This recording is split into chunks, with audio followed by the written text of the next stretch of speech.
Good morning. I'd like to thank everyone for being here today for this important conversation about long-term unemployment. We have several members that will be arriving, and I want to welcome, first of all, many that are attending this hearing. Thank you for caring about this really important topic. I'd especially like to thank our distinguished panel of witnesses, who I will be introducing shortly. My hope is that we can spend the bulk of our time this morning focusing on solutions for helping more of America's long-term unemployed get back to work. There are a lot of good ideas out there to address this issue, including efforts currently underway in my home state of Minnesota in areas like skills training and continuing education. We'll be hearing a little bit more about those efforts today. The truth is that for most workers, the job market is better today than it has been in years. And as this chart shows right here, private sector employers have added more than 1.2 million jobs over the past 6 months alone in virtually every industry across the board. At 7.6%, the national unemployment rate is the lowest point in more than 4 years. In Minnesota, I would note that our unemployment rate is 5.4%. But there's no question that we still have more work to do, especially for America's long-term unemployed. And that is, maybe some in the audience associate long-term unemployed with regular unemployed, but in fact, long-term unemployed means the 4.6 million people who now fit this description, meaning they've been out of a job and searching for work for more than 6 months. So they are a subset of the unemployed. We must do more to address the ongoing challenges of long-term unemployment because this problem impacts more than workers who can't find jobs. It also has consequences for our economy and requires a national strategy and a national solution. In preparation for today's hearing, the Joint Economic Committee prepared an in-depth report examining the full scope of long-term unemployment, including state-by-state data. Among its findings, the report shows that long-term unemployment disproportionately affects workers at the times when they are most in need of stable employment. Younger workers who are just beginning their careers and may have student loans experience the highest rate of long-term unemployment. Meanwhile, the unemployment rate for older workers is low, but those who do become unemployed are less likely to find new jobs quickly. Fewer than half of older unemployed workers find a new job within 6 months. For workers of all ages, the report finds that the longer a person is unemployed, the less likely they are to find a job as skills atrophy and professional networks dry up. In addition, as the map shows right here, the long-term unemployment rate varies by state and by region. I'm going to see if do I have a copy of that so we can go through it. I can't have a map. Let's see.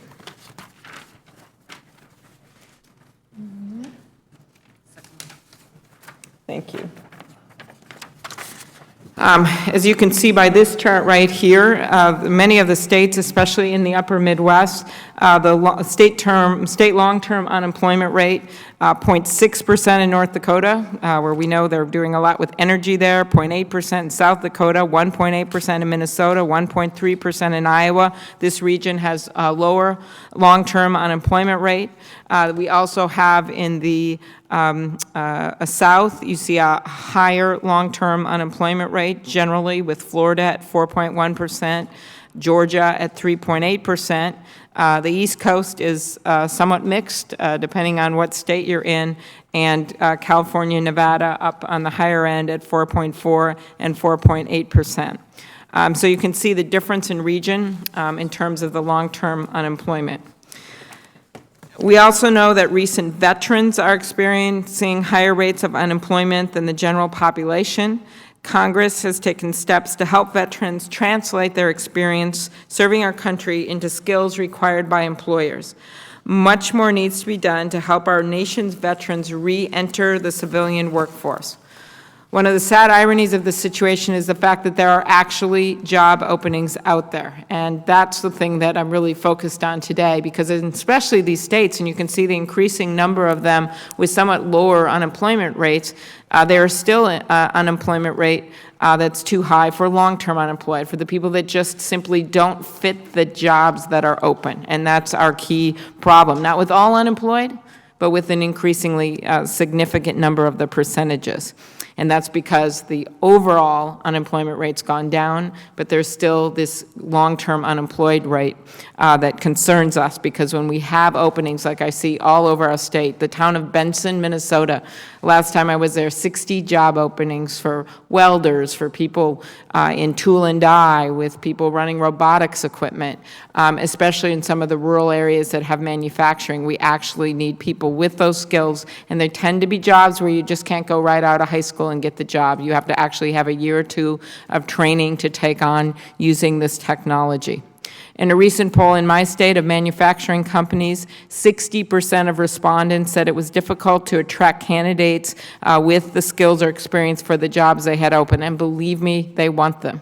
I cannot tell you how many managers of plants have told me, we just need someone that wants to learn these skills or that has these skills. We will take them in because we are starting to turn away work.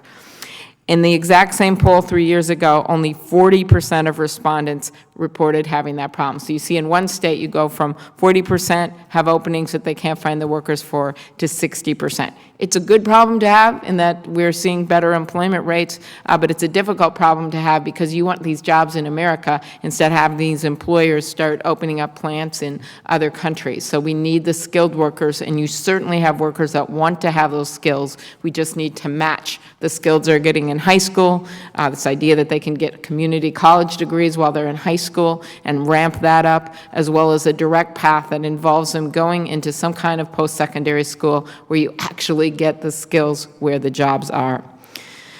There's a gap between the skills employers want and the experience the workers have. That raises concerns about how much of our unemployment, this is the point I was making, is cyclical and how much is structural in nature. If it is largely cyclical, unemployment will continue to drop as the economy continues to grow. Structural unemployment, on the other hand, can be a more challenging problem to address and requires more targeted and more creative workforce training efforts. American industry is changing. Take sectors like manufacturing. Sophisticated robots have to be run and maintained and invented. Wrench and the hammer that workers used before are now replaced with skills of engineering and skills of math. With smart investments in workforce training, we can help more workers adjust to the changing landscape. I also believe we can do more to elevate the role of hands-on real-world training that I mentioned before. One of the ways to do this is to encourage partnerships between schools and employers in their communities. There are places in Minnesota where I've seen it works incredibly well. They're kind of mid-sized cities. Places like Rochester, Minnesota, where the Mayo Clinic is, they can go to a community college and say, you know, we're going to need this many nurses with this many skills. And the people in the community actually know, because they live there, that if they get those skills, then they're going to be able to go and get a job. And so you can have this synergy between the schools, the parents and the kids, or the workers, and the employers. Places like Thief River Falls, Minnesota, which most people may not have heard about except in Minnesota, the home of Articat, which makes snowmobiles and ATVs, and also the home of DigiKey, a major employer, 2,500 people. They have a community college called Northland Community College. Those two major employers use it all the time for management skills, but kids that go there and their parents that go to the high school know if they get a degree there or they go over to Moorhead or Fargo and get a degree, they're going to be able to come back and have a job. So it's easy to see how the things match up. It's much harder to see in the inner cities where you might not have an employer right next door, or in really small towns where you might not have that ability. So much more has to be done to make it easier for kids in high school to gain those skills and in the community college.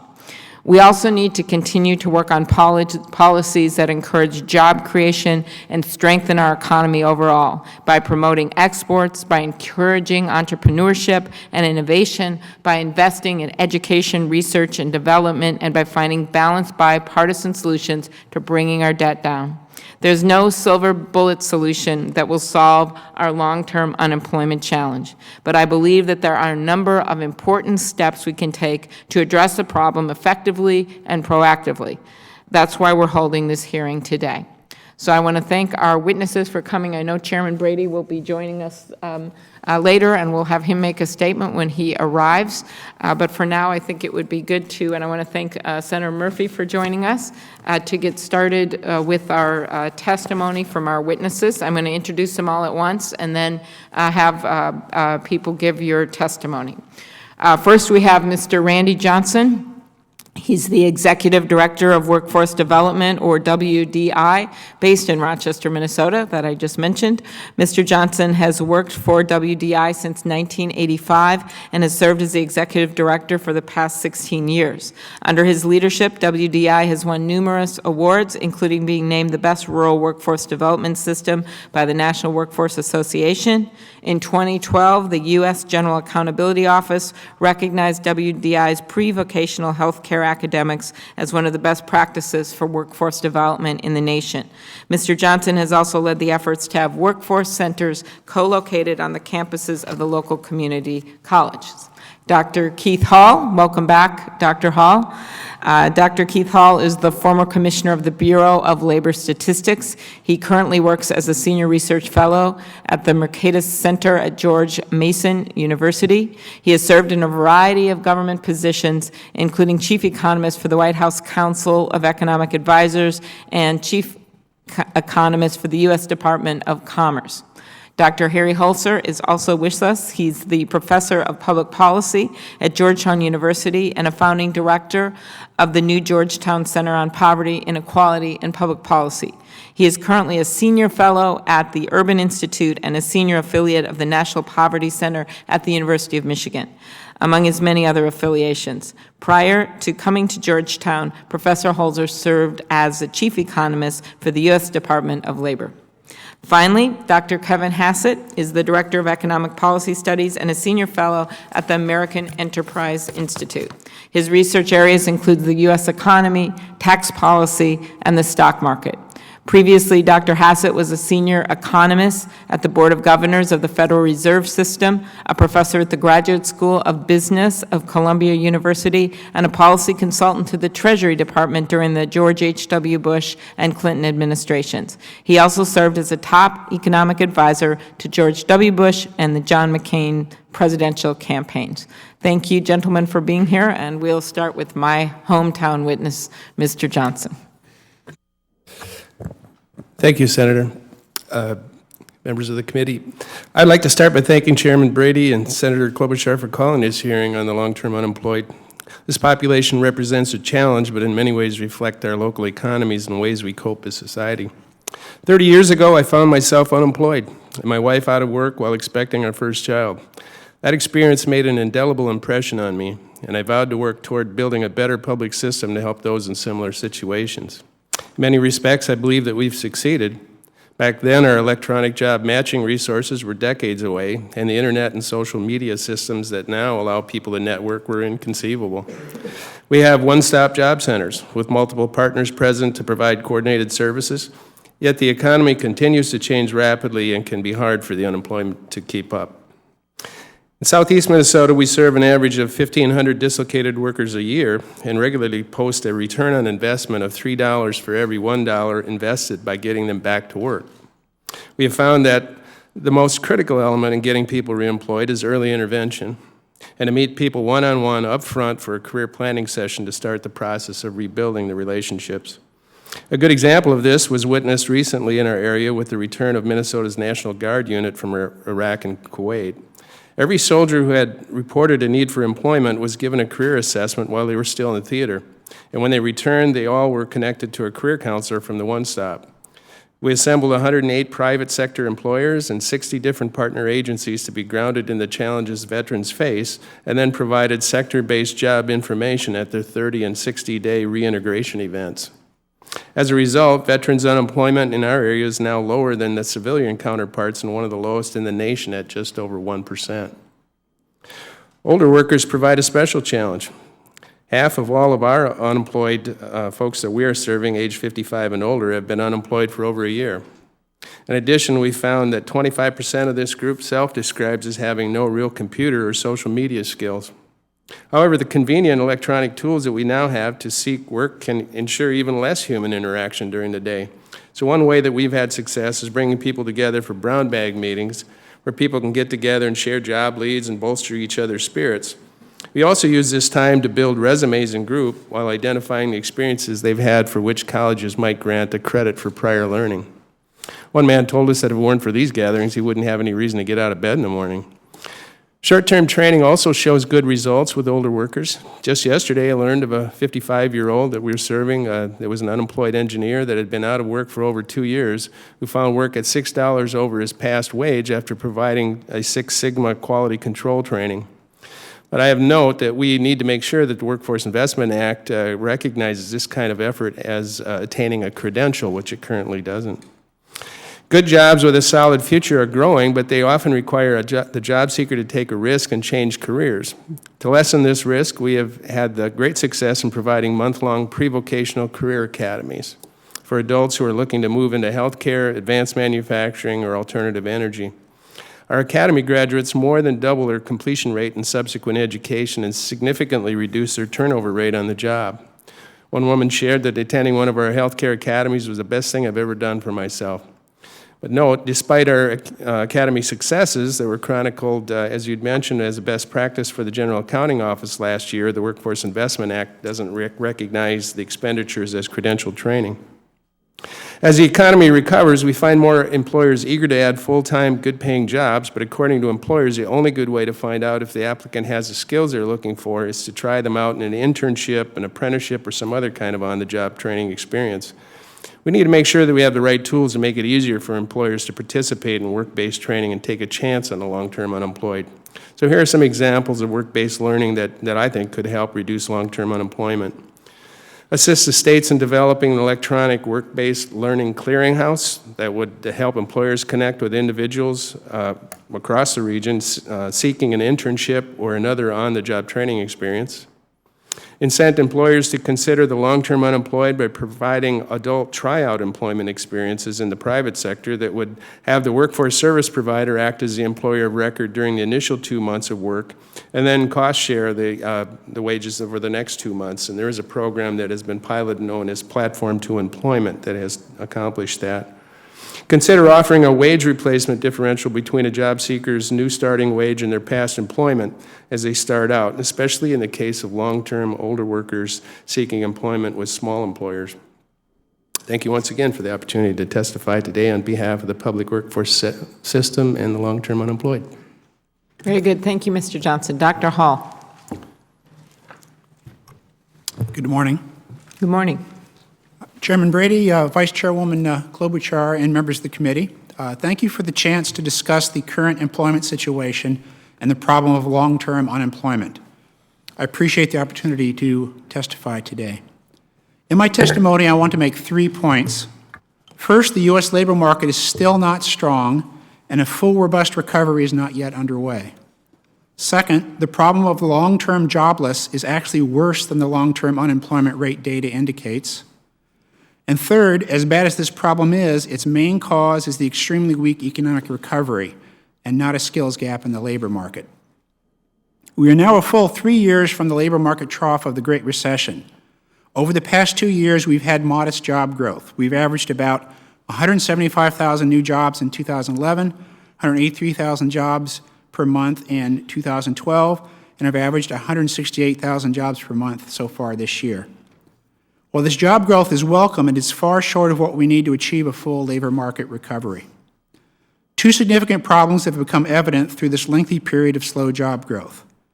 First, there's been an unprecedented disengagement from the labor force, with current participation at its lowest level in almost 35 years. This means there are currently 102 million jobless people in the United States, but less than 12 million are actively looking for work. Second, there are over 4.6 million people that are long-term unemployed, and the long-term unemployment rate at 3% is well above historical levels. One of the problems with this disengagement from the labor force is that the long-term unemployment rate underestimates the number of long-term jobless. To be counted as long-term unemployed, an individual needs to first have no work whatsoever for 6 months, second, want to work and be nearly instantly available if offered work, and third, be actively looking for work. By actively looking, I mean that every month this individual must send out a resume, contact an employer directly, engage an employment agency, or engage in some other sort of activity that by itself could result in employment. Checking for new job openings on the internet or in the newspaper alone does not qualify as active job search. This sets a high bar for someone to remain unemployed for long enough to be considered long-term unemployed, as opposed to just long-term jobless. In 2011, the average unemployed person who eventually exited the labor force looked unsuccessfully for work for over 21 weeks. They would not have been classified as long-term unemployed and dropped out just 6 weeks short of being considered long-term unemployed. We have no measure of the number of long-term jobless that are not counted as unemployed. There are certainly millions of them. There is a predictable business cycle pattern to long-term unemployment. The number of long-term unemployed rises months into a recession, and it continues to rise months after the end of a recession. It continues to rise simply because the process of a full labor market recovery requires that GDP not just grow, but grow faster than its long-run trend. Since the end of this recession, we have had the weakest economic recovery in at least 60 years. Although job growth has been slow, the labor market has, in fact, outperformed GDP growth. In 2010, we had GDP growth of 2.4%. In 2011, growth slowed to 2.0%. In 2012, growth slowed to just 1.7%. Historically, this level of economic growth projects to just 134,000 new jobs per month in 2011 and 120,000 in 2012, well below the actual 175,000 and 183,000 jobs per month, respectively, that we experienced. Household incomes and government spending continue to be greatly affected by joblessness. Government spending on means-tested programs is now about $1 trillion a year. A remarkable 17.2% of total household income now comes from government spending on social benefits to persons. This is spending on the broad range of government programs designed to provide for assistance under circumstances of unemployment, poverty, sickness, and retirement. Social benefits to persons simply moves with the jobless rate, the share of the working-age population without unemployment. Currently, the jobless rate is a very high 41.5%, the same as it was in October of 2009 when the unemployment rate was 10%. In closing, the recovery from the effects of the Great Recession on the labor market has been very slow. One of the results of this slow progress is the unprecedented growth in the number of long-term unemployed, and as bad as this official data appears, it underestimates the problem. There are almost certainly millions of people that are long-term jobless that are not considered unemployed.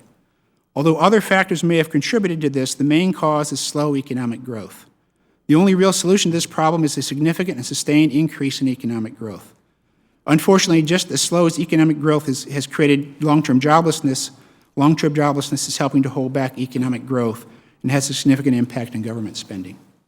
Thank you for inviting me today. Thank you very much. Dr. Holzer.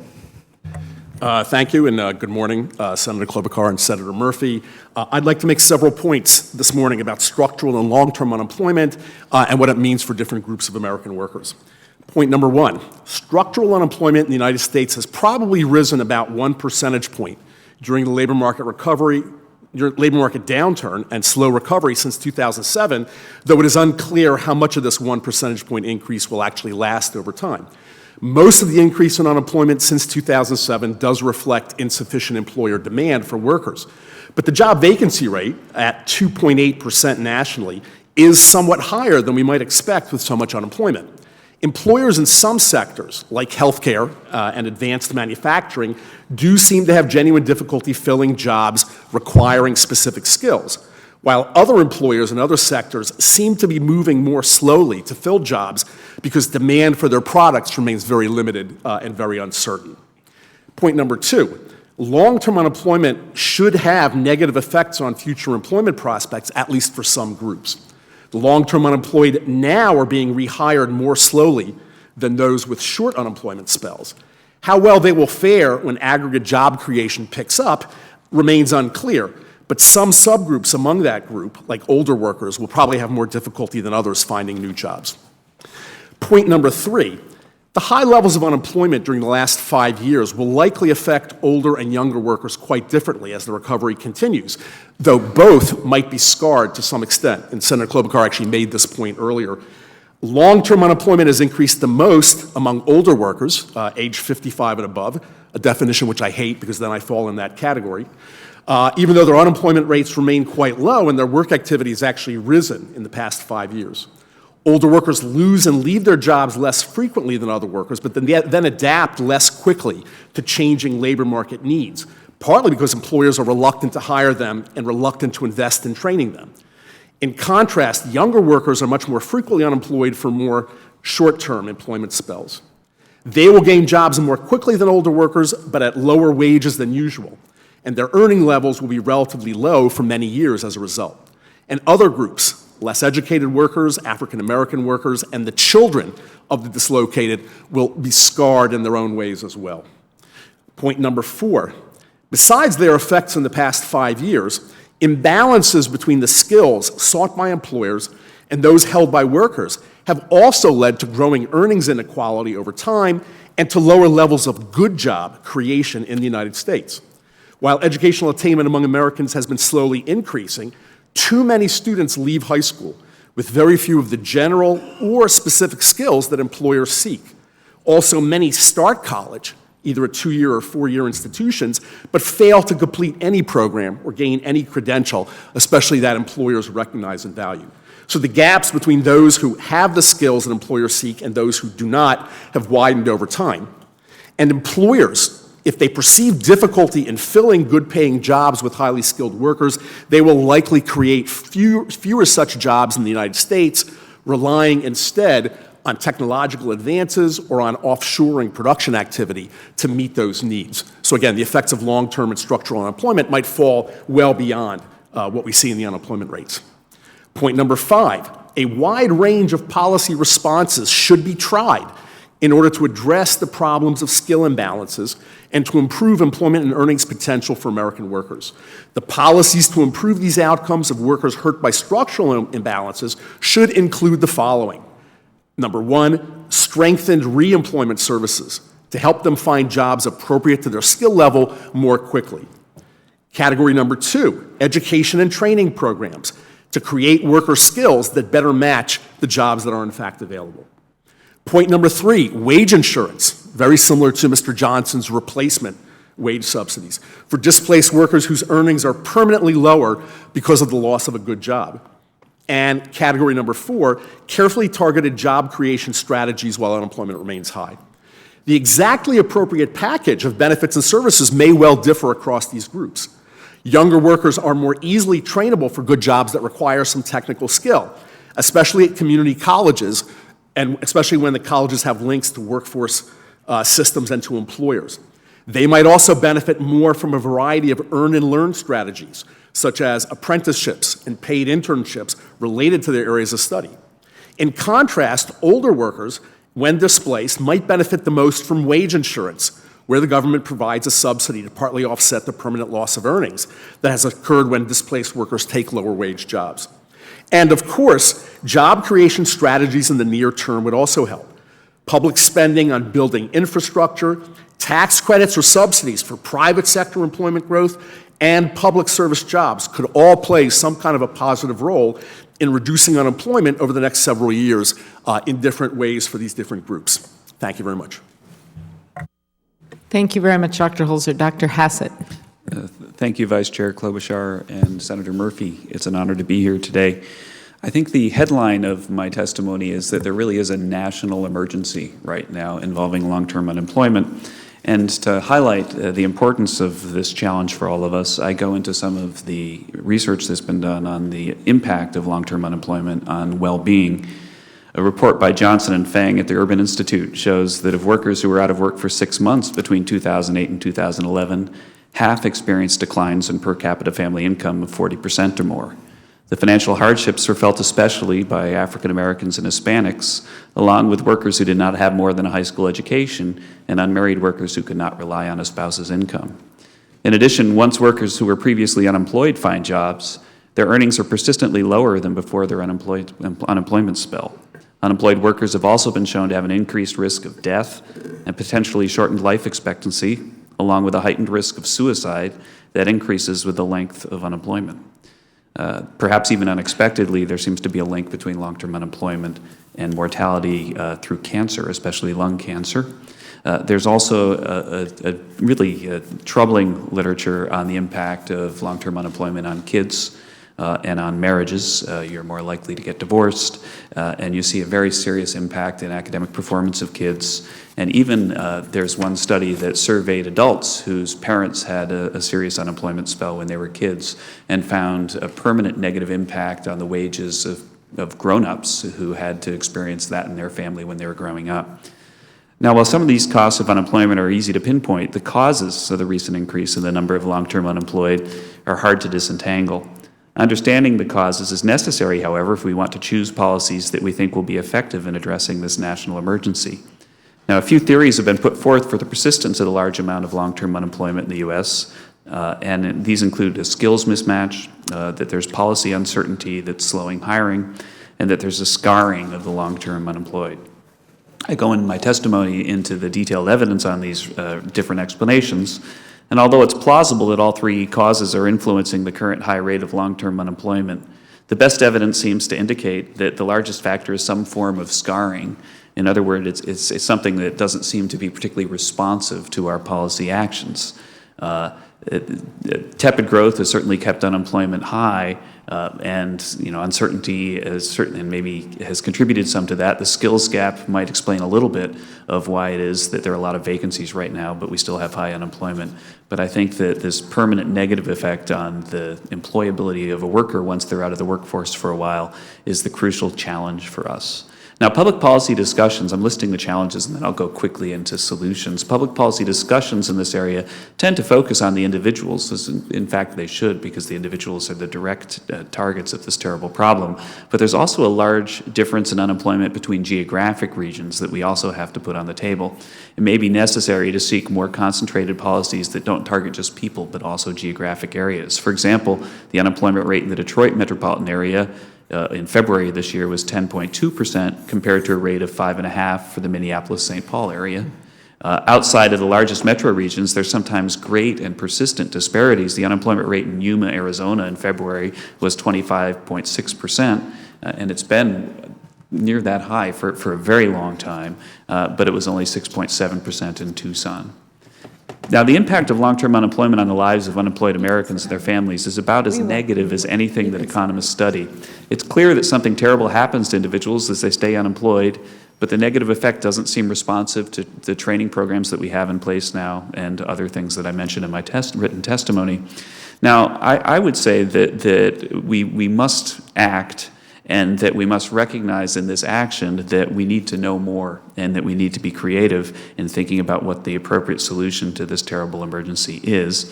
And so therefore, my recommendation in my testimony is that we pursue a strategy in a difficult policy space that has been pursued by Congress before and consider engaging in very well thought out experiments that try many different ideas in different parts of the country and do so in a kind of controlled laboratory setting where there's random assignments so that we can evaluate whether the experiments work and try out bipartisan Democratic and Republican ideas to see what works and then test them with the data. I sketched some ideas that might be the kind of things that we would experiment with, including direct hiring, policies such as better designed enterprise zones that are directed at geographic mismatches, training programs that are more private. There have been a lot of positive European experiences, for example, in Germany, with engaging private firms more in the training process. Work subsidies that encourage employers to hire folks that have been long-term unemployed, and expanded work-share programs like the law that we just passed. I think that absent new knowledge, the fact is that we're not going to address this national emergency with policies that we are confident will succeed. And I think we all should agree that that's an unacceptable position. Thank you. All right. Well, thank you very much for your testimony. Dr. Hassett, I actually liked some of the ideas you brought up there, and I thank you for the concrete ideas. The scarring, I'll ask some of maybe Mr. Johnson, who's dealing with it on the front line. You believe some of it is just they're out of work so long, and so they get to a point where it's hard to get back into a place where they're going to get hired, either because of the employer's reaction to them or their confidence or their ability to do the job. I think that is very possible, a piece of this.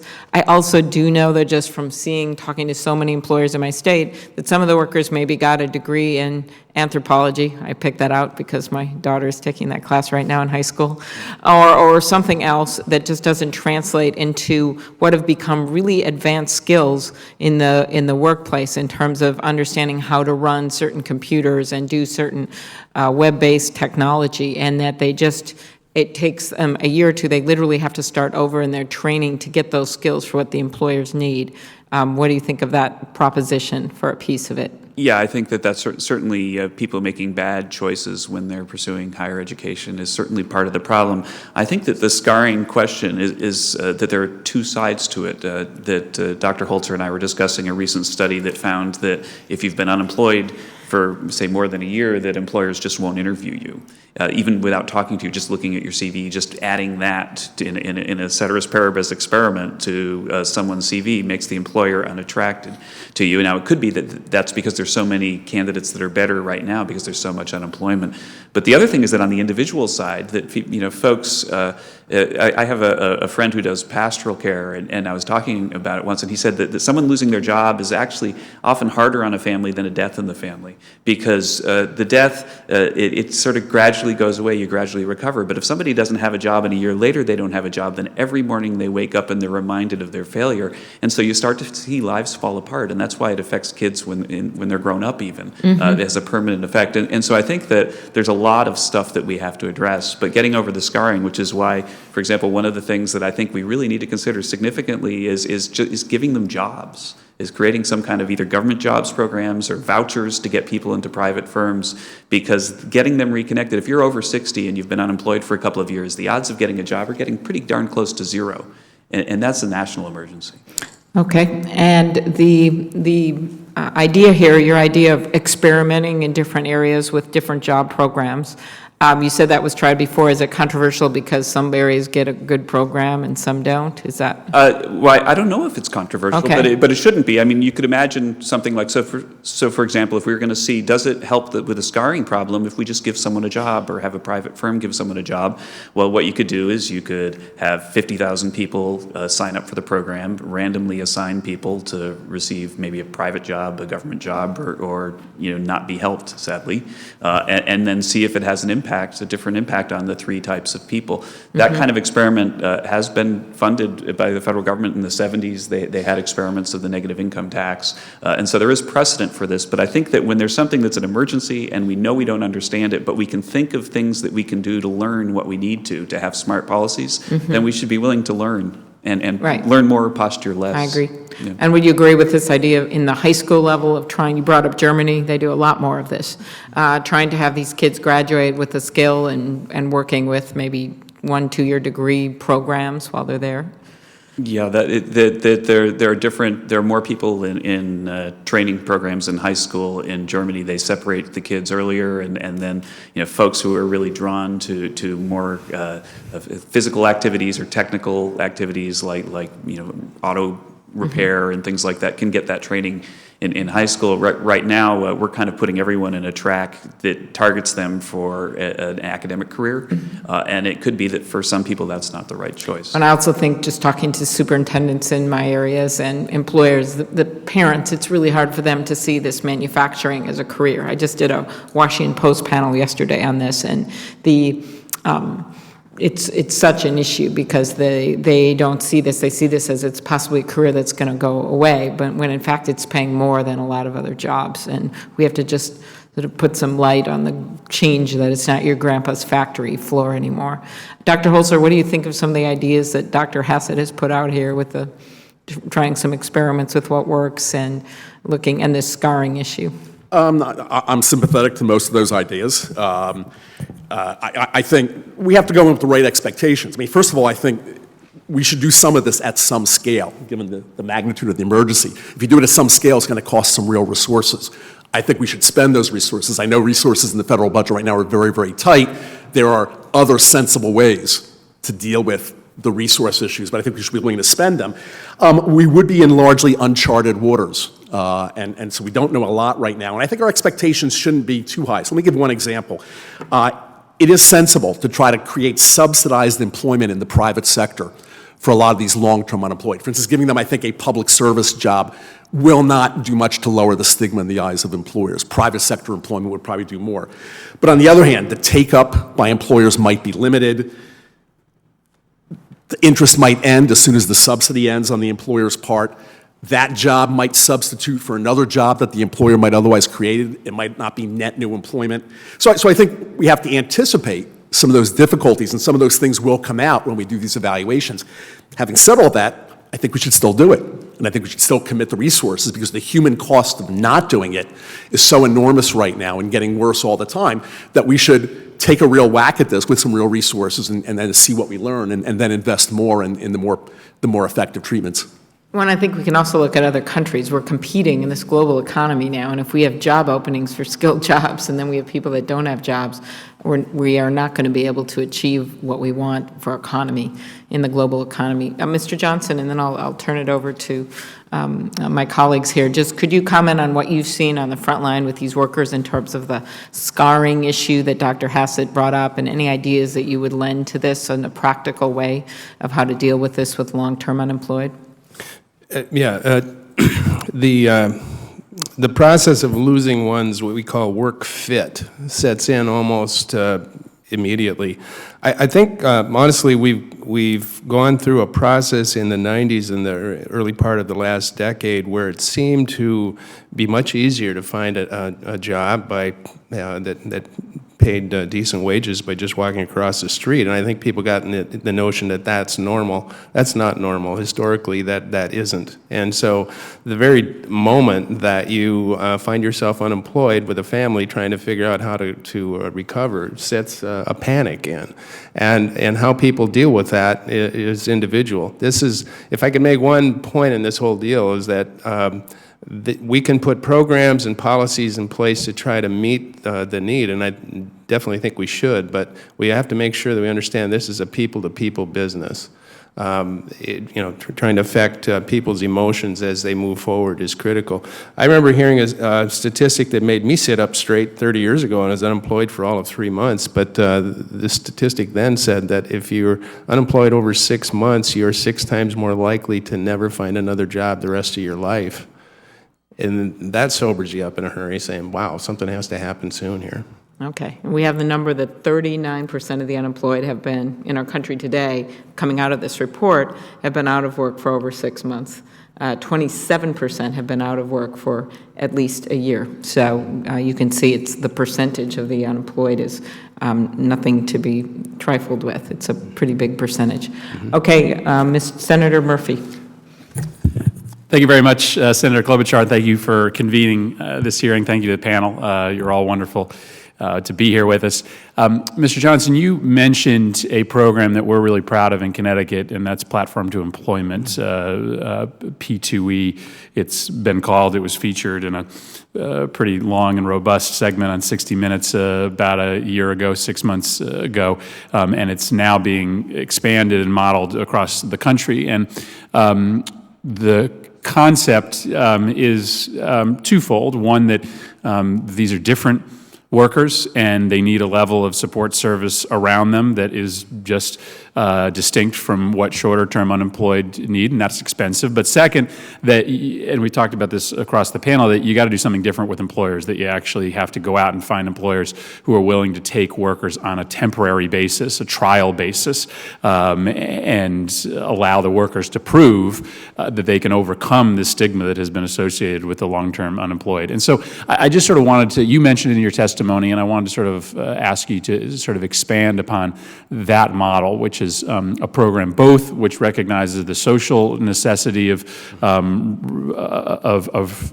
dealing with the emotional issues that come with being unemployed for a long period of time, but specifically the project that they have underway in Connecticut and across the country to do trial periods of employment subsidized by the program, with the hopes that at the end of that trial period the stigma is removed and the employment becomes permanent.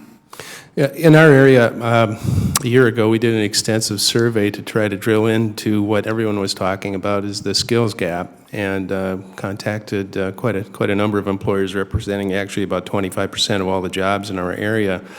And we really wanted to drill into the specific technical skills and which credential are you looking for, et cetera. And actually, what we got back, despite our best efforts, was something that we've learned 20-some years ago. It still came back to the critical set of skills, which often has been called soft skills. And it really boiled down to how they fit within that organization and their willingness to continue to learn and interact and communicate. And so, yes, there are specific skills. They were high on STEM skills. They needed those kinds of things as background. But how do I judge this person's effectiveness on my job? The only way to see that is to try them out firsthand, to witness their work and their relationships.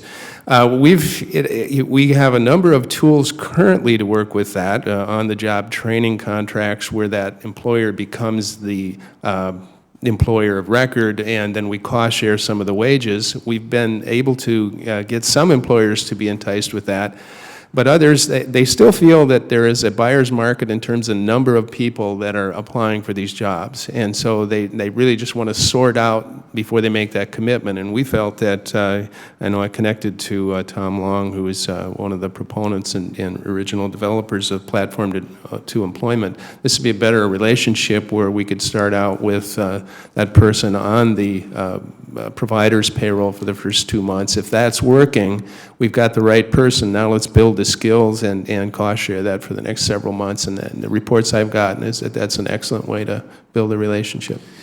Dr. Hall, you're the dissenting voice on this panel in terms of the skills gap, and it's driven for a lot of us by anecdotal feedback from employers, but there's certainly data there as well. Just expand a little bit, if you could, on why you essentially come to this panel with the conclusion that this is really a much bigger issue about economic growth and not an issue about the skills gap. Yeah, in my view, the part that dominates the number of long-term unemployed is simply there just isn't been enough economic growth, enough job growth. It doesn't mean that there won't be skills gap that will become apparent once the economy gets stronger, once the labor market starts to grow quicker. But the sort of thing that I worry about, and it's somewhat shaded by my experience, I guess, at the Bureau of Labor Statistics, if you're going to spend money training people, you need to be sure that there are actually jobs there. I'm reminded of the old joke about the atheist at his funeral, all dressed up and no place to go. Right, if you're going to train people, you need to be realistic about the jobs. When I was there, there was a green job training program. They had $500 million to spend on green job training. It hit my radar screen because that's about the entire budget of the Bureau of Labor Statistics. Inspector General put out a report after they'd spent about $170 million of that, saying, hey, look, people aren't getting jobs. You should maybe take a look to see if there really is a need for green skills and maybe decide not to spend the rest of this money. They've spent the rest of the money, and they've placed about 30,000 people into jobs. All right, so that's one of my big concerns right now, is there just isn't a lot of job growth. You need to be sure that there are going to be jobs out there for people to get, and you train people for the right But I guess I mean, there's, if I could ask just one additional question. It's one thing to address the wrong skills gap, right? And maybe that's the wrong skills gap. It's another thing to suggest that there's not a skills gap. And so I guess I'm asking is, what's the data that drives your conclusion that this is not a matter of a disconnect between skills and job openings? Sure. Well, when I look at the data on the number of long-term unemployed, it is really huge. And in fact, it is actually worse than it appears. There are about 4.6 million who are long-term unemployed. There are probably millions more who are long-term jobless, people who aren't actively looking because they've been unemployed for a long time. So this is a really big problem.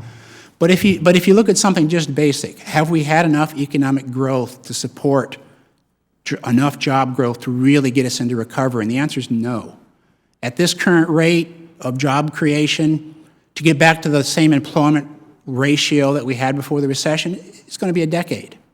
That's a really long time, and that's really not strong enough job growth to really start to get people back to work. Okay, sure, Dr. Hall. If I can just comment on this, I don't think there's a disagreement among us on this issue, because I also said in my in my testimony, if I had to pick one factor that's the strongest factor, it is joblessness and the lack of GDP growth to support job creation. I do think, having said that, there's some significant piece of the unemployment, maybe a percentage point in the aggregate, that does reflect this skill imbalance. And in fact, I think the most effective training programs, again, as Senator Klobuchar said at the outset, the ones where you're actively working hand in hand with employers to meet needs and where they indicate that the training is for specific jobs, those are not likely to suffer from the problem that Dr. Hall is raising. So I don't think those are inconsistent views. And I also think, as I sort of, the skill mismatch has so many other effects on inequality, on wage growth, and even on the willingness of employers to create jobs in America. If you take that famous Siemens plant that was built in North Carolina that President Obama has talked about in his State of the Union, Siemens would not build a plant until they went to North Carolina and made agreements with the UNC system and the community colleges to create a stream of well-trained engineers and technicians to fill those jobs. So in other words, the job creation may not happen if the skills won't be there to meet them. And I think those systems, but it's a multi-pronged problem, and I think we all agree on that. Thank you, Senator. Thank you. I appreciate that because I don't think anyone said that it's not both things. It is both things.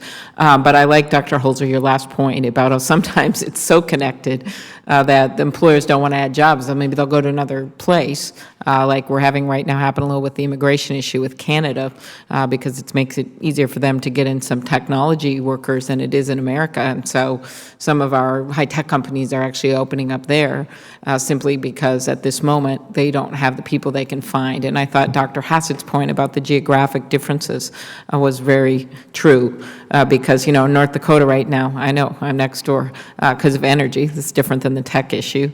You know, we can't get a truck driver in the Coca-Cola plant in St. Cloud because so many of them are going over to North Dakota because of the oil, and that's a good problem to have for workers, and that's one of the reasons we have such an unemployment rate that's so low in these states in the upper Midwest. But there are targeted areas where you have very high unemployment, and then there are ones where it just becomes much more down to the raw levels of the skills and having the workers in the right place.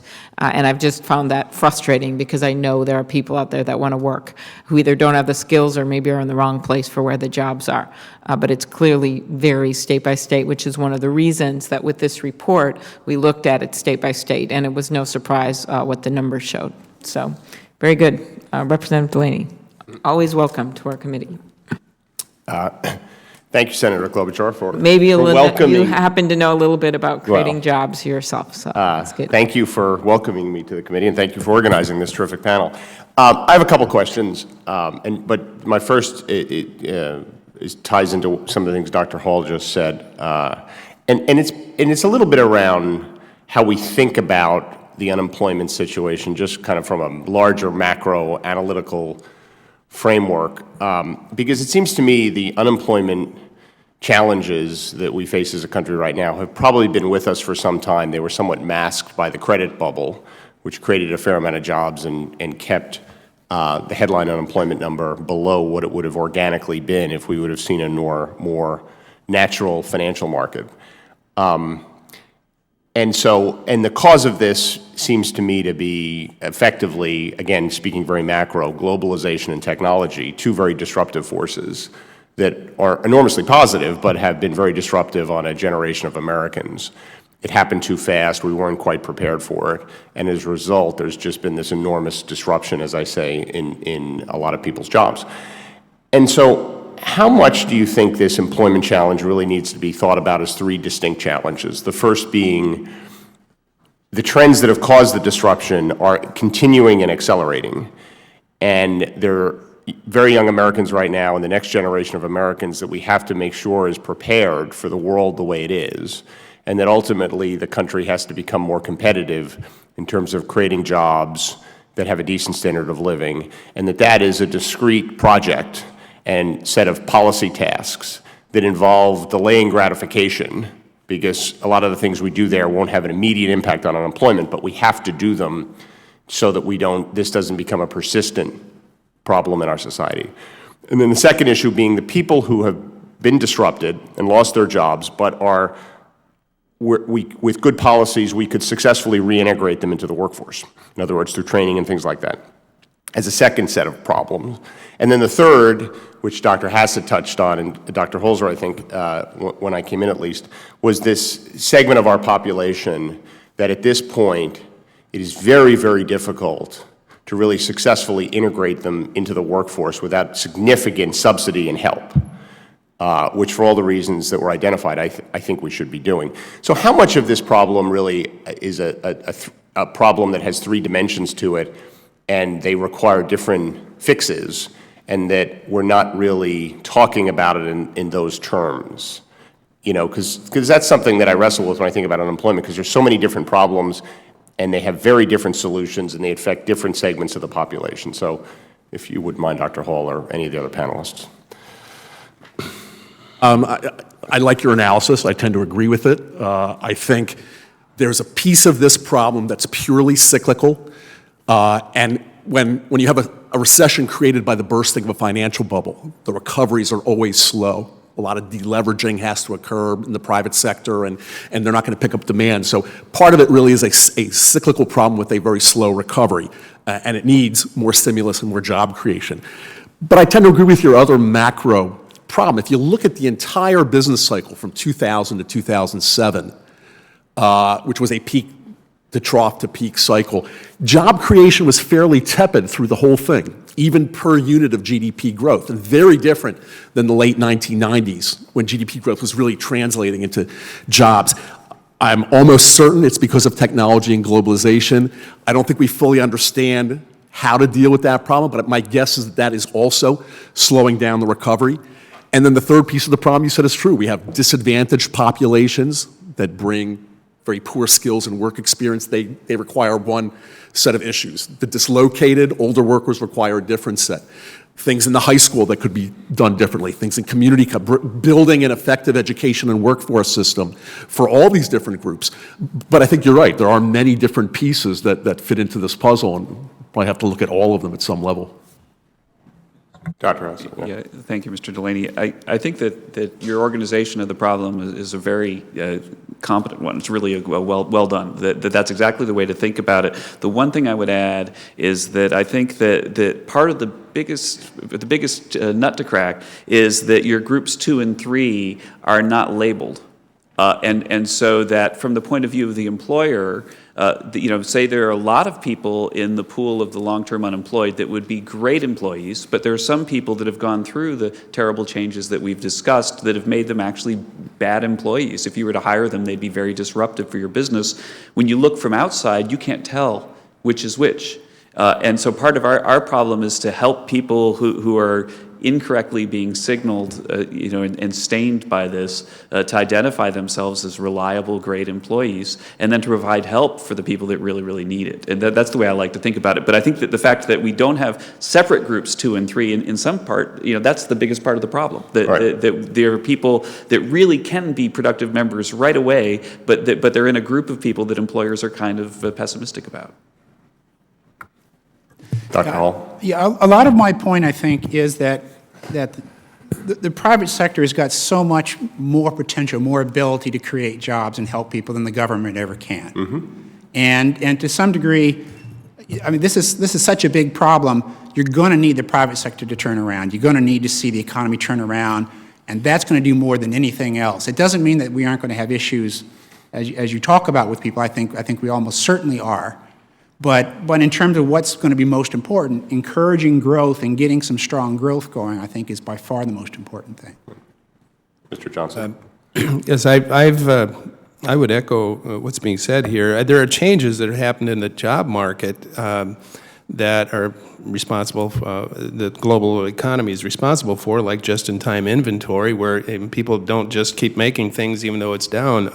And so the entire process at an employer has become just in time, including I need people just in time. And so they need to walk in the door with the skills, where that wasn't really always the case in the past. but also the process for looking for work has changed. And so if you are a person who hasn't looked for work for quite some time, and you do the traditional, I put my application out at XYZ company, and I sit back and wait for the phone to ring, you're going to find out that doesn't ring very often. And if you listen to the word on the street, you'll find that many of the jobs we are growing certainly are low-wage, part-time, in-service sector, and you get that inundated, and you give up hope, saying that that's what's really going on. That's not the whole picture. There are good jobs that they also need to be prepared for, but it's easy to get disillusioned. So if I... Go ahead. So if we stay with this notion of somewhat disaggregating these problems, and if we were to assume for a second something that is a little hard to assume, but let's assume it for a second, that we would do the things we need to do to reverse some of the structural employment problems. So in other words, let's assume we have immigration reform. Let's assume we had a national energy policy. Let's assume we had tax reform, a grand bargain budget deal. We improved educational outcomes, and we invested in our infrastructure. Let's assume we did all the things that we talk about today. That's what you got elected to do. Exactly. Okay. So let's assume we do those things. And that will help, in my judgment, long-term the competitiveness of the country and create a lot of jobs to allow the private sector to create jobs, because there's no question the private sector creates the jobs. The government puts in place some policies to level the playing field and create a competitive environment so that our countries can create these jobs. But there will still be people left behind in that, it seems to me, because those things, while central to what we have to do as a country to reverse these employment trends over the long term, and are so worthy of our attention and our efforts, will in fact take some time to produce the results, because this is a very big economy, and it takes a long time to turn the ship, right? To make our economy more competitive in sectors that we're not that competitive in is not a 3 or 6 or 9 month proposition. We have to change the time frame that we analyze success on those things. So the question is, for the people who are inevitably left behind by this, who things happen too quickly, and all the things we're doing to prepare ourselves in the future, that they're just not, for a variety of reasons, socioeconomic reasons, demographic reasons, whatever it is, they can't fully benefit from these good policy changes we hope to do.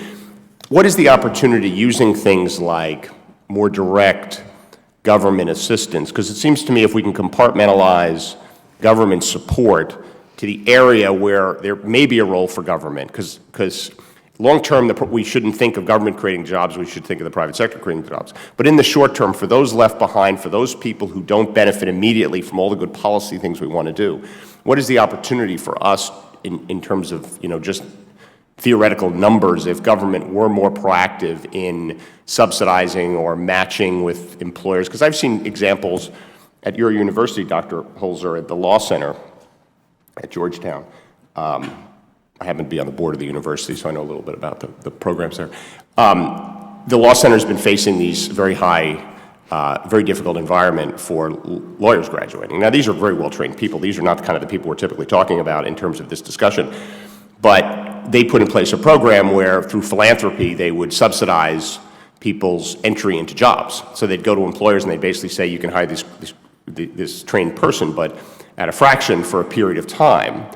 And we'll subsidize it, and they used philanthropy to do it. And the results in terms of the number of people who actually did receive full-time employment were staggering, because when you get someone in your operation and you like them and they're doing a good job, you tend to work to try to find a place for them. So what is the opportunity for getting people who are left behind with more direct government intervention into the workforce in terms of numbers? Does anyone have a sense for that? I apologize for the long-winded question.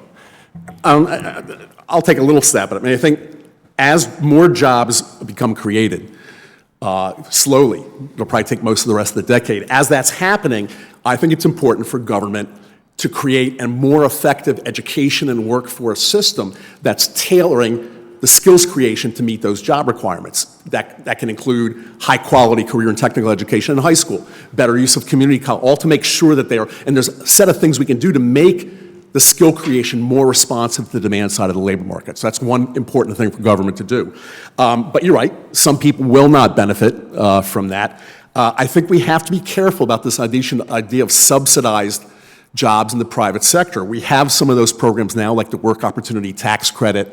The take-up rate is very low. The employer interest is often very low. As soon as the subsidy ends, the employment ends. So it has a role, but I think we have to be careful not to oversell it. Now, in some cases, when the jobs start coming back, some of these older workers, the best they're going to do is a low-wage service sector job, a greeting job at Walmart. We can make those jobs better and more attractive by supplementing them with wage insurance, where, again, the government is offsetting some of the loss between the old job and the new job. So for different groups of people in different parts of that recovery, I think there are positive roles that the government can play to sort of enhance what happens in the private sector. Mr. Johnson. Minnesota actually had a program that it enacted back in the early 80s when we had one of our last severe recessions. It was Employment and Economic Development Program, where there was a direct subsidy to employers for 6 months, but the issue always came up, what about if they didn't keep the person on afterwards? So there was actually clawback provisions for an extra 18, actually it was an 18-month contract, for 6 months subsidized. The next year that you monitored was unsubsidized and you had to pay back. It got a little cumbersome to do, but it actually did grow jobs at a pretty steady rate. They had to prove there were new jobs, et cetera, and paid a decent wage. So it has been done, and other states have replicated that. If I could have one more quick question. Representative Cummings is here now, so, all right. We're going to go to Representative Cummings. Thank you. Thank you. Thank you, Madam Chair Lady. While the overall unemployment rate has dropped to 7.6%, as of March, the same is not true for African-American unemployment rate, which hovers at 13.5%. I can tell you in the neighborhood where I live, the African-American male unemployment rate is probably more like about 40%. Further, although long-term and very long-term unemployment rates for African-Americans have slowly decreased since the height of the economic downturn, African Americans are faring much worse than Caucasians and are currently overrepresented among the long-term unemployed. A study released in February by Brandeis University's Institute on Assets and Social Policy that followed a group of families over a 25-year time period from 1984 to 2009 found, and I quote, that while wealth grew for African Americans as they achieve life advances, that growth is at a considerably lower rate than it is for whites experiencing the same accomplishments, end of quote. The study found a persistent widening of the wealth gap over that time frame. In planning long-term fiscal policy, what measures can we take to ensure that all Americans have access to equal opportunities for employment? And what additional measures should we take specific to communities of color to confront the overrepresentation we're seeing in long-term unemployment among these communities?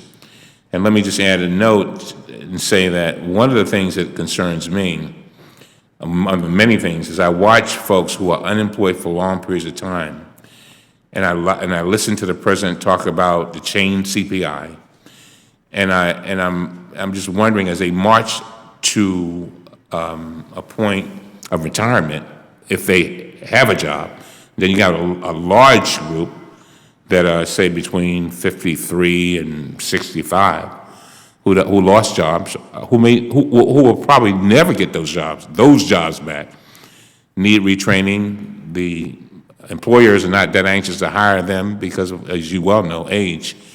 And I just like to have a number of your comments, because I'm telling you, it's becoming quite a serious problem for many, many reasons.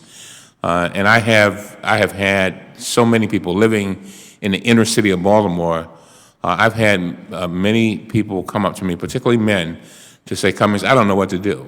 They don't know where to go, they don't know how to get a job. And then sadly, there's a group that have a criminal record. And in the book, The New Jim Crow, which is a very interesting book, talks about how there are groups of African-American men in particular who are basically being completely left out of everything, opportunities, voting, everything. And so I'm just trying to figure out, when we look at the policies of this country with regard to unemployment, I'd just like to hear some of y'all's comments on what I just said. Mr. Holzer? Mr. Cummings, well, first of all, you're right. So every time, the unemployment rate of African Americans is almost always twice the white rate. So if it's 4% among whites, it's going to be 8 among African Americans. If the unemployment rate among whites goes up by 4 points, it will go up by about 8 points among African Americans. So in a downturn, they get hit much harder, and subsequently, when things recover, they benefit more from the recovery. But since the recovery so far and the market has been so weak, you're absolutely right that that group gets hit the hardest. And then separately from that, even in the best of times, we have groups that don't show up at all in the unemployment rates. Less educated black men more than anyone else. They have the problems of low education, low work experience, criminal records. Often they're in arrears on child support, so they get hit hard by that system. And a lot of these things actually drive them underground. So I think all of the strategies that the four of us have talked about today, if they work, I think will disproportionately benefit the African American community. Some of the job creation, the subsidized hiring that Dr. Hassett talked about, some of Mr. Johnson's ideas, if they work at all, they will work even more to help in the African American community. So I think doing those things will disproportionately benefit.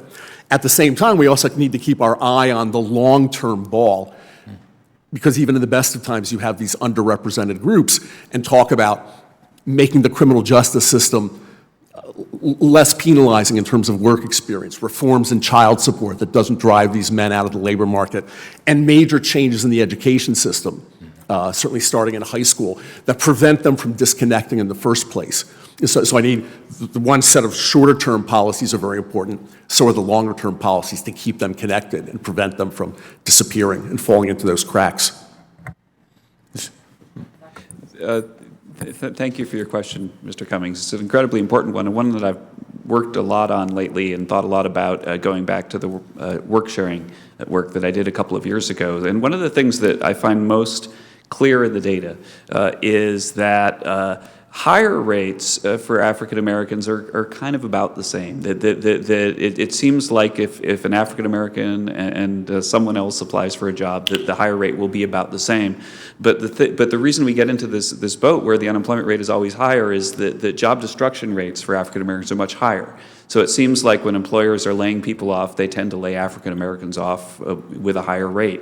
And so that was one reason why I was so optimistic that the work-sharing bill that I know was passed about a year ago, that it would help with this problem.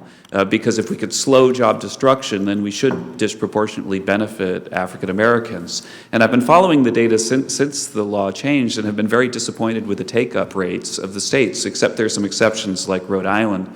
And in work in progress right now, we're sort of checking to see if the disproportionate benefit that we expected for the places that have taken the new federal monies to expand their work-sharing programs are having the expected effect. If they are, I think that it would light an extra fire under us to try to get states to take advantage of the new program that just became law.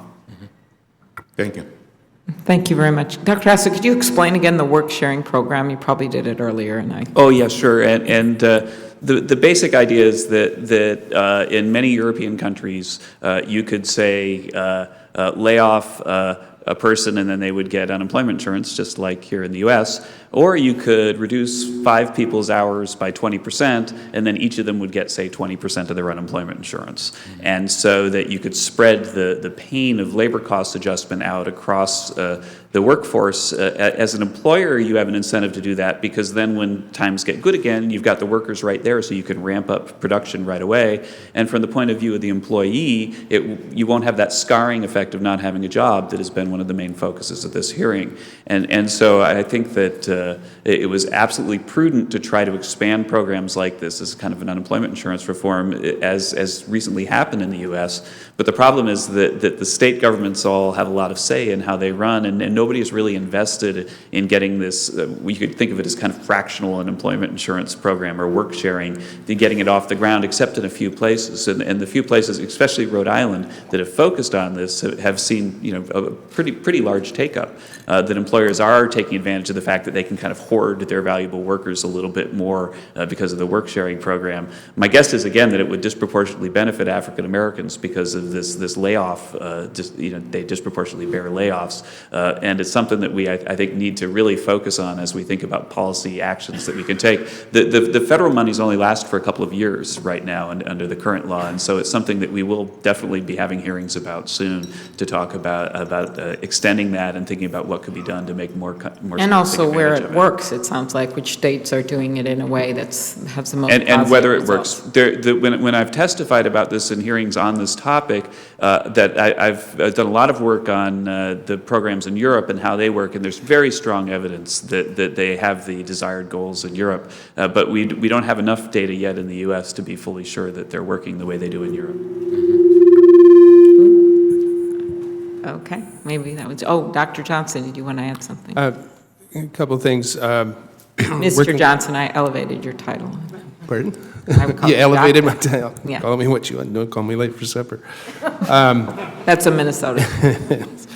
Some things we've done with special populations, because frankly, every person has a challenge, and some populations of people have more, is to work with what we've noted here as pre-vocational academies. We can get, it's one thing to teach folks how to find a job that's generic for any industry, but if you're really honestly going to get into an industry that's going to pay a living wage, you're going to have to get inside that industry and make sure that your interests and your abilities and your background is aligned with where you're headed, so you don't have surprises down the road. And we can link then with employers into mentoring kind of relationships, bring them right in. And the whole idea of background checks, we actually do that up front for the purpose of having a conversation. Because too often we ask people, for example, going into healthcare, do you have any issues that would come to attention of an employer because this is going to be difficult for you? And they'd say no, but we do the background check. Sure enough, they do. So let's talk about this. This may not be the right career for you, but there are others that are. There are employers that are much more willing to work with that population than others, and bonding and things. One last program. There are things we can do to reach out to employers, but we want employers to reach out to these populations as well. Where tomorrow night I'll have an award ceremony that we do every year. We call it the Best Places to Work. It's an actual study that's done with applicants of employers who submit their data about how many people they have working there, their wages, their turnover rate, and how much money they're putting into their training and professional development. And for those employers that do that, they are able to get a banner, and they're very proud of it, put it on the side of their building. They are one of the best places to work. And you do this in the Rochester, Minnesota region? In southeast Minnesota. And so I think we need to find those examples where things are working and celebrate them and try to get other people to follow. And that's very helpful, too. Very good. Did you want to have any other questions, Representative? I know that you all have already talked about this whole idea of people, there seems to be some stigma when you've been unemployed for a long time. And I talked to some employers in my district, and it's just last comment, Madam Chairlady, and I didn't believe that. I didn't believe that people felt that way, but I talked to some employers, and one of the things they said is that they believe that a person who is very, very, very, very valuable and who is excellent would not go without a job for a long period of time. I heard that over and over again. And so they seem to have this thing against, this assumption that because somebody's been out of work, even with all the circumstances that we have in this recessionary time that we're in, they still have that presumption. And it was just interesting. I did not expect to hear that. I really didn't, although I had read that. So I don't know whether you all have talked about this or not. I can follow up. Yeah. Just have a comment that of all the statistics we talk about, when we get caught in a recession, there's the assumption we have this abundance of workers and a glut of folks out there. Demographics, when you look at our birth rates and the projected retirement rates of those that are should be retiring here very shortly, we actually have a shrinking growth rate of the population that's eligible for work. And so that's one thing I have to keep telling employers is that this actually is a labor shortage being masked by a softening in the economy. But don't fool yourself into thinking that you are in a buyer's market. You're going to need to pay attention. We can't afford to have anybody sitting on the sidelines. We never could, but we always had people on the sidelines. We're not going to get where we need to go if we don't get everyone in the workforce. So once you get aware of that, you know, they need to help us figure out how to get that population worked with. Thank you. Anyone?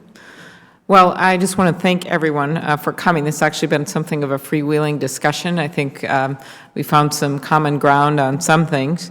And I guess the few points I want to make is that we clearly have some challenges ahead. We do want to remind ourselves that we have seen improvements, not anywhere where we want to be, but we've definitely seen improvements. We haven't seen a worsening of the economy. The unemployment rate at 7.6% fell to its lowest level since December of 2008. And over 1.2 million private sector jobs have been added in the past 6 months. But what we have focused on here is that the long-term unemployment rate remains high. 39% of the unemployed have been out of work for over 6 months, and 27% have been out of work for at least a year. And as our study shown, and Representative Cummings was just discussing, certain groups of workers, including younger workers, and Black and Hispanic workers have higher rates of long-term unemployment. More than 50% of older unemployed workers remain jobless for over 6 months. While we see these positive signs, I think we showed the chart that showed that in 2009 there were nearly 7 unemployed workers for every job opening. Now there are about 3 unemployed workers for each job opening. That's good, but we also know that geographically there are issues throughout the country.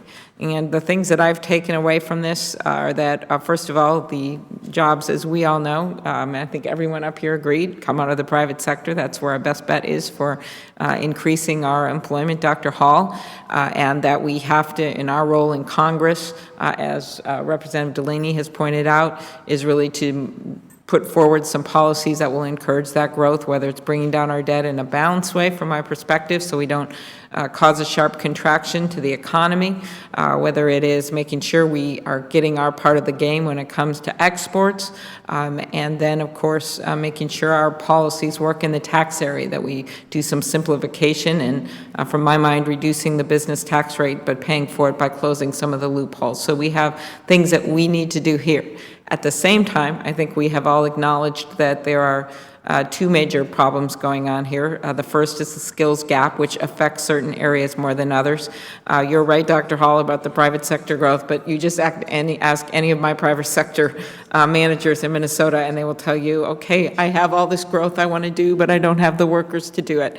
And they're not down on their workers, they just have job openings, and everything from welding at AGCO in Jackson to people who are able to run the Medtronics equipment that makes these complicated medical devices that we manufacture in Minnesota. So they're clearly an issue in some states that have a lot of high-tech manufacturing where we need help there. In terms of the solutions, I think a lot of that is we have bills to double the STEM schools, to put more research at that high school level, to engage kids in being interested in science, technology, engineering, and math, and then making a much better use of our 1- and 2-year degree programs, which I know the President's devoted to, and having a lot of that occur at the high school level. Back when I went to high school, we had VOTEC, and kids would get on a bus and go to VOTEC. Now they're no longer just learning to, change tires. It's become much more complicated, and it's even more of a reason to start at an early age. The second thing, which I think is the most difficult, are these, what Dr. Hassett and many of you identified, but the long-term unemployed, same issue that Congressman Cummings was talking about, with the scars, as Dr. Hassett, that develop with long-term unemployed that make it very hard for them to get these jobs, many of them of no fault of their own. And so I think that's something that is going to be a harder problem to work on, but that we can't let go, as we look at the fact that we're competing against these countries that somehow are able to get some of their kids right into jobs right away, and they're functioning and happy and have jobs that they like. We've got to be doing the same things here and helping with the long-term unemployed. I hope that summarizes where people are. I would add one little stop for a policy that I'm excited about that's going on. We just had 2 days of hearings in the Judiciary Committee on Immigration. We had 23 witnesses on Monday, including for the bill, including everyone from the head of the migrant workers to Grover Norquist, testifying in favor of moving forward with comprehensive immigration reform. One of the things in there which has attracted some attention are the H-1B visas and reasons to lift that cap somewhat, while at the same time making sure that we're not rewarding pure outsourcing and things like that. One little nugget in that, which I'm getting to, which goes to some of our training issues, is that Senator Hatch and I, in our original bill, and the Chamber supported it, added $1,000 to every H-1B visa. That money was going directly to STEM. It came to $3 to $5 billion directly to our schools for science, technology, engineering, and math. The Gang of Eight proposal actually didn't increase those visa fees, and out of the hearings, the general counsel from Microsoft said they would actually agree to go more than $1,000 in increases, that they would double. And I think this is an acknowledgement that there are companies that want to employ more people in the U.S. Some of this temporary problem can be bridged with some of the workers that can come in, but beyond that, we really need to train our own. And so that is a major problem in addition to the long-term unemployed issues that we've been discussing. And then, of course, at its core, the economic growth, which we've seen some of, but not enough. And I am still hopeful that we're going to be able to come to some kind of a compromise. There's so much interest in the Senate right now. You might not be able to tell on TV, but there is, in terms of trying to get that a major deal so that we can give companies that are holding on to money the incentive to invest, and that we can really have an even playing going forward, so we're not playing red light, green light with our tax codes and other things. So that's our job, but I want to thank you for lending a lot of light and doing so in a civil manner, which Congressman Brady and I have worked really hard to maintain in this committee, so that we actually use this as a way to get some ideas that people can use and make points and reach out in ways, and you have supported that. I want to thank all of you for that. And with that, we will conclude the hearing, and I'll put Congressman Brady's statement on the record. Is that right? Here's my little gavel holder so I don't, bang the water bottle. Thank you, and the hearing is adjourned.